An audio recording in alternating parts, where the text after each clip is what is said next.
Assalomu alaykum hurmatli obunachilar va kanalimizga mehmon bo'lib kelgan mehmonlar.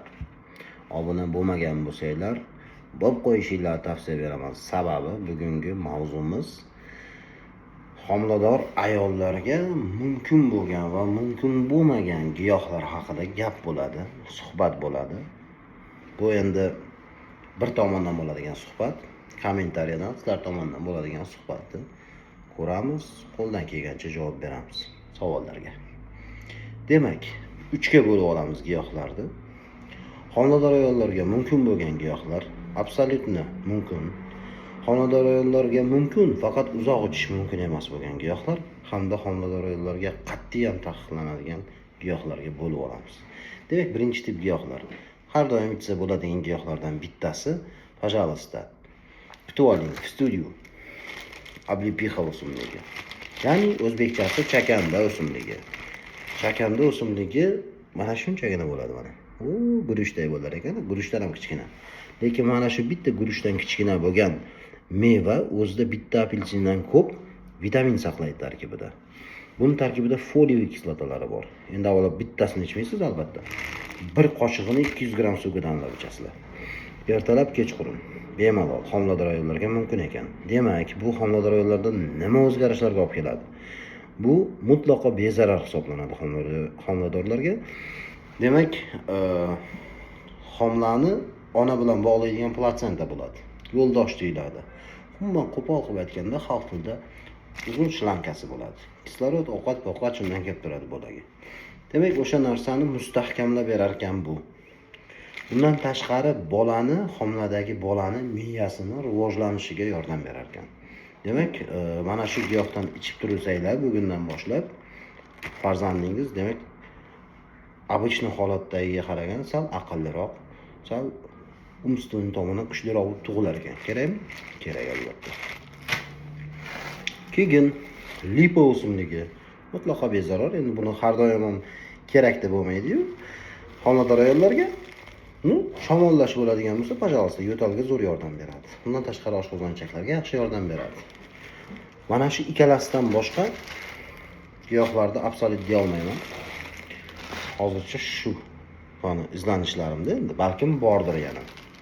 O'rganib nima qilganim yo'q, lekin savol bersada javob berishim mumkin ekan. Demak, mumkin giyohlardan yana bittasi endi mumkin bo'lgan giyohlar. Gulxayr ildizi mumkin ekan homilador ayollarga. Gulxayr ildizi nima ish qilib beradi? Ichaklarda shamollash bo'lsa, ba'zida bo'ladi homilador ayollarda, пожалуйста, mumkin. Kislotnost oshib ketsa oshqozonda jig'ildon qaynash deydi. Bemalol ba'zi dorilar icha olmaysizlar, pantoprazol, nolpaza, mingta turi bor. Ularni icha olmagan paytinglarda bu yordam keladi. Bundan tashqari bu ozgina ichni qotirish xususiyatiga ega. Ich ketganda ishlatsalar bo'ladi. O'pkaga yaxshi, yo'talga yaxshi bo'ladi. Demak, bundan foydalansanglar bo'lar ekan. Mumkin bo'lgan giyohlardan pustirnik giyohi. Pustirnik tarkibida leonurin degan modda saqlaydi. Bu matkani tonusini pasaytirib beradi. Shu tomonlama ishlatsa bo'ladi. Ba'zi adabiyotlarda oshiradi ham deyilgan. Lekin qachon oshiradi? Ko'p miqdorda iste'mol qilaversa, pasaytirib keyin oshirib yuboradi. Shuning uchun ham ma'lum bir vaqt 10 kun ichilsa, choy qoshig'i 200 gram suvga damlab ichilsa bo'ladi. Yana shunga o'xshagan giyohlardan bittasi namatak. Kimdir o'ylaydi, namatak samый безопасный giyoh, bor yo'g'i meva-yu deb o'ylaydi. Lekin bu va shunga o'xshagan mevalardan goji degan meva ham bor. Umuman mumkin emas homilador ayollarga, chunki tarkibida fitoestrogen saqlaydi. Bunda fitoestrogen kam. Shuni hisobiga pochkasi og'rigan homilador ayol bo'lsa, bemalol foydalansa bo'ladi. Bunga qo'shimcha ramashka qo'shib foydalansa bo'ladi. Bunga qo'shimcha malinani barglarini qo'shib foydalansa bo'ladi. Lekin bular ham uzoq vaqt ichib bo'lmaydigan giyohlar turkumiga kiradi.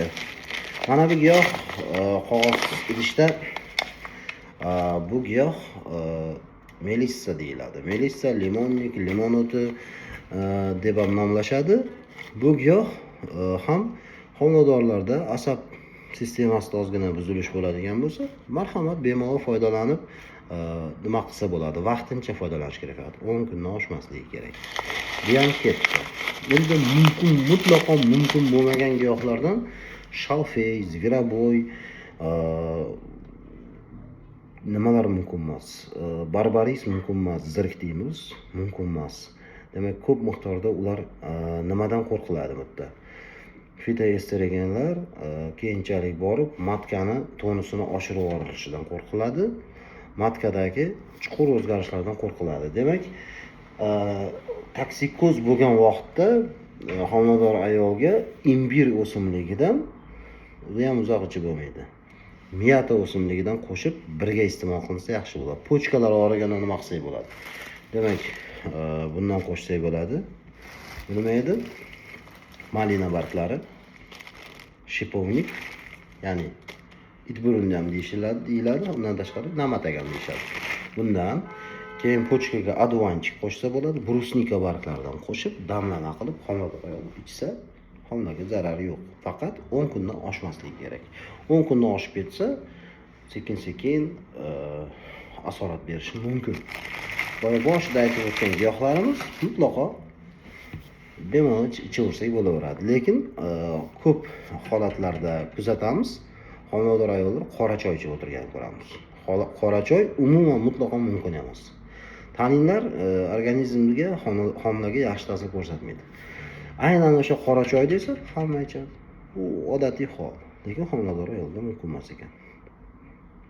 Demak, yana qo'shimcha savollar bo'ladigan bo'lsa, yana nimadir tushunilmagan bo'lsa, qaysidir o'simlikni mumkin emasligini bilmoqchi bo'lsanglar, kommentariyada yozib qoldirsanglar bo'ladi. Undan tashqari, homilador bo'lib qolgan ayollardagi chuqur o'zgarishlarda, kasalliklarda o'zimizga murojaat qilsanglar bo'ladi.